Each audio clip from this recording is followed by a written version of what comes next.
전문위원 이금노입니다. 2010년도 헌법재판소 소관 예산안에 대하여 검토한 결과를 주요 항목 중심으로 보고드리겠습니다. 참고로 배부해드린 요약보고서를 보아주시기 바랍니다. 첫 번째, 특정 업무 경비에 관한 사항입니다. 헌법재판소의 특정 업무 경비는 전년 대비 2억 670만원 증액되었는데 그중 헌법재판 운영 지원 경비가 2억 원이 증액되었습니다.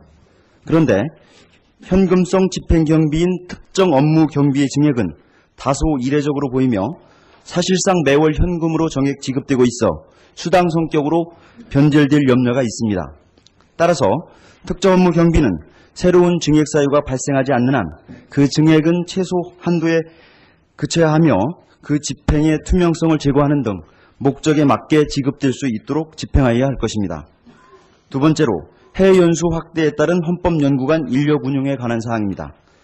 2010년도 해외 연수 예산은 전년 대비 52.8%인 1억 5,480만 원이 증액되었는데 이는 헌법연구관 장기 해외 연수 비미주권 1인 1억 50만 원과 헌법연구관 전문화 연수 미주 6월 1인 4,730만 원의 신규 편성 등 때문입니다. 그런데 헌법연구관 전문화 연수는 이미 미국에 임용을 해외 연수 보내고 있는 점, 헌법연구관 해외 연수 및 퇴직 증가 등으로 헌법연구관 인력 운영에 애로가 있는 점 등을 감안하여 검토할 필요가 있다고 보입니다. 나아가 위에서 말씀드린 바와 같이 이미 매년 미국에 해외 연수 임용을 보내는 상황에서 최근 비미주권 연수도 2008년에는 일본, 2009년에는 중국에 그친 점과 우리 헌법재판소 구조와 유사한 독일 등 유럽이 아닌 미국에 보낸다는 점에서도 2010년 미국 전문화 연수가 바람직한지도 검토가 필요하다고 생각됩니다. 다음 페이지입니다. 세 번째로 홍보 애니메이션 제작 등에 관한 사항입니다. 헌법재판소는 홍보 활동 예산 관련하여 홍보 애니메이션 제작 예산 1억 400만 원을 신규 편성하고 있는데 초등학생 눈높이에 맞춘 홍보를 위해서 필요하다고 설명하고 있습니다.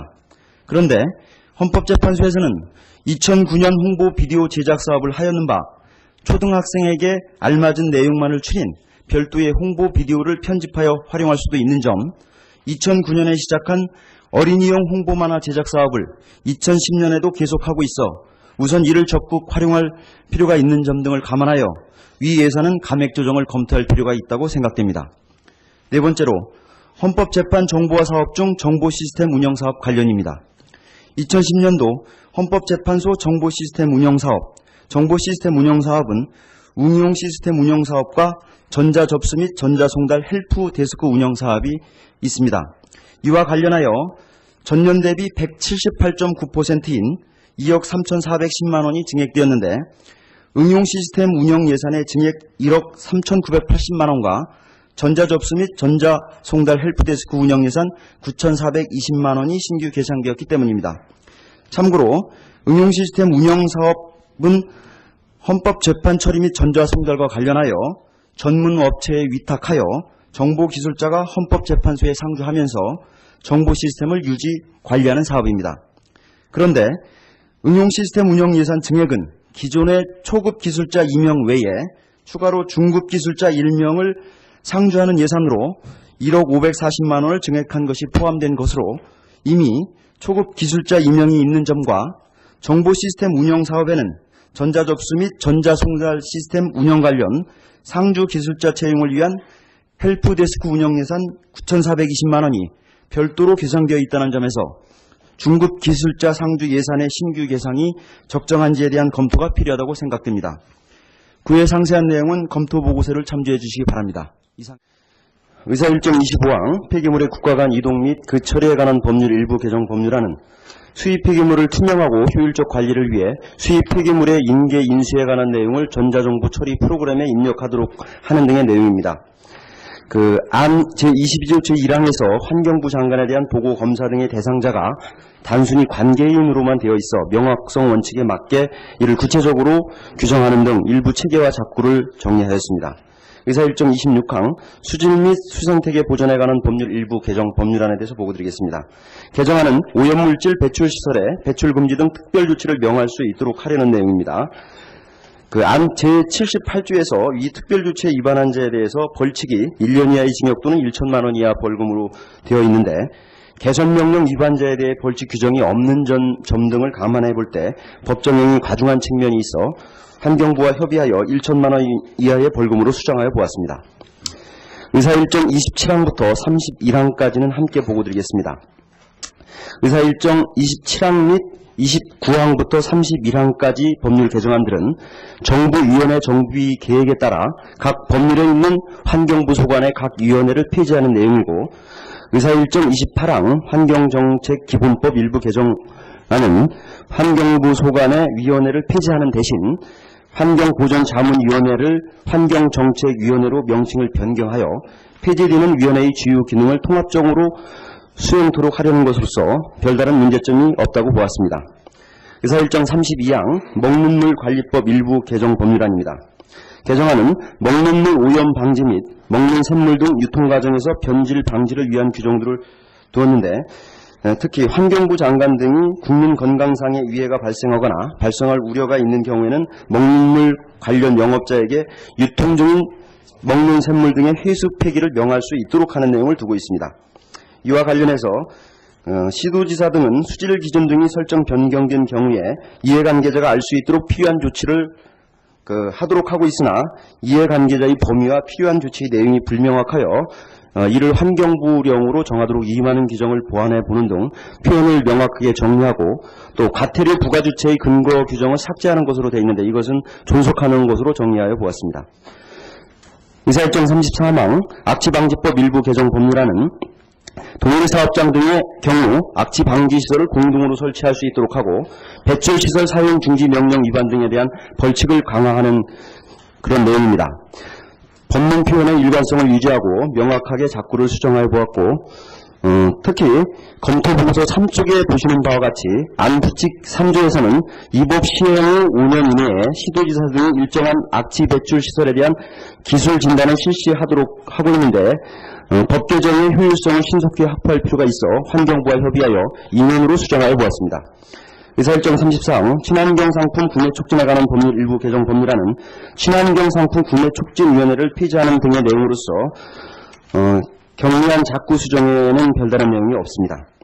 의사일정 35항 성면 피해 구제 법안은 재정법으로서 발암물질인 성면 노출로 인한 건강 피해자에게 구제급여를 지급하고 이 업무를 환경공단이 전담하며 성면 피해 구제기금을 설치하는 등의 내용입니다.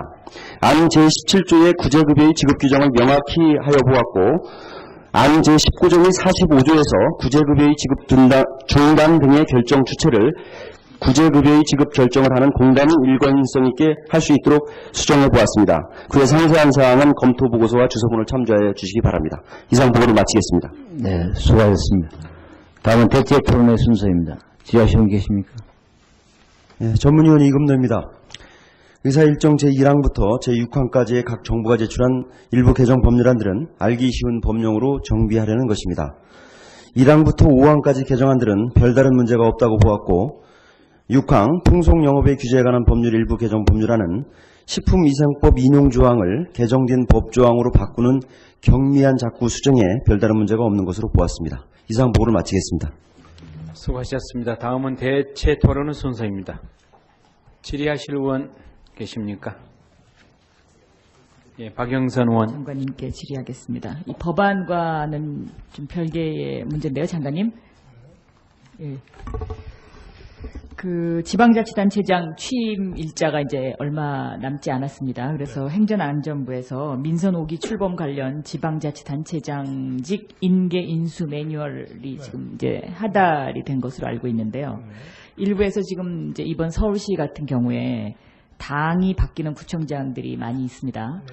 그런데 이 인수인계가 제대로 안 되고 있고, 그러니까 예를 들면 그 새로 당선된 구의원이나 뭐 그 지역 시의원들에게 구청의 업무를 보고하는 부분을 못하게 한다든가, 현 구청장이 6월 30일 밤 12시까지가 임기이기 때문에 6월 30일 밤 12시까지 내가 자리에서 내 사무실에서 나가지 않겠다. 그래가지고 후임 구청장이 그 다음날 7월 1일 날 취임하는 거에 대해서 불편을 끼치는 행위라든가 또 그 생활체육협회 행사들이 있습니다. 가을에 해야 되는 행사를 지난 주말에 다 끌어다가 한꺼번에 막 연달아서 30분 단위로 행사를 개최하는 행위라든가 이런 행위들이 지금 일어나고 있습니다. 그래서 이런 부분에 대해서 장관님으로서 파악을 하고 계시는지요? 예, 사실 상식의 문제인데요. 그건 뭐 여당이든 야당이든 상관없이 다음 뭐 어느 구청이다 그러면 그 구청이라는 게 그 구청장이 달라졌다 그래서 뭐 달라지는 거 없습니다. 그대로 계속 그 구청은 유지가 되는 건데 뭐 적절치 못한 그런 행동을 전임자들이 하고 있는 곳들이 더러 있는 것으로 알고 있고 또 마지막에 뭐 예산을 뭐 그냥 멋대로 막 쓰는 뭐 해외 여행을 간다든지 뭐 이런 것들도 있어 조사는 지금 해놓고 있는데 마땅히 거기에 대해서 무슨 경고하기도 뭐하고 좀 그런 상황입니다. 적절한 조치가 무엇인지를 검토를 해서 그러지 않아도 이걸 좀 어떻게 할까 지금 좀 고민을 하고 있는 그런 상황입니다. 근데 지금 며칠 남진 않았습니다만은 그 행정안전부에서 경고 정도는 하셔야 이게 그렇게 하겠습니다. 왜냐하면 예. 피해는 주민들이 예. 보는 거니까요. 그런 부분에 대해서 좀 예. 조사를 하셔가지고 예. 조치를 취해 주셨으면 좋겠습니다. 예, 예. 의원님 말씀대로 하겠습니다. 예, 알겠습니다. 예.